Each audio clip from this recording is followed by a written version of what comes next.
Bakal pasangan calon gubernur dan wakil gubernur Sumatera Selatan Heri Amalindo, Popo Ali, hafal optimis maju Pilkada Sumatera Selatan 2024 dengan diusung oleh sejumlah partai politik, khususnya PDI Perjuangan dan Golkar.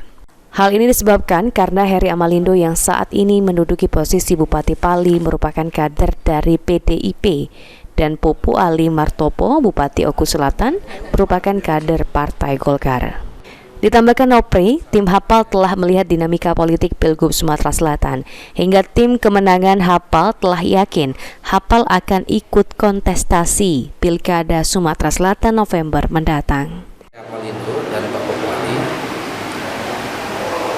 partai yang kita harapkan sangat mendukung itu Partai PDIP dan Partai Golkar. Karena kedua-duanya adalah kader partai. Pak Heri kita ketahui adalah kader partai PDIP, kemudian juga Pak Popo Ali kader Partai Golkar.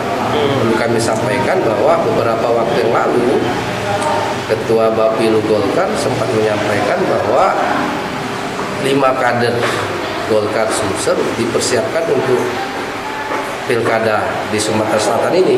Salah satunya adalah Pak Popo Ali. Nah, ini saya kira sinyalmen bagi Pak Popo Ali untuk lebih giat, lebih fokus untuk. Sejauh ini menurut Nopri, Ketua Bapilu Golkar telah menyatakan ada 5 kader Golkar Sumatera Selatan yang disiapkan untuk Pilkada Sumatera Selatan. Salah satunya ialah Popo Ali. Aji Delia, PAL TV.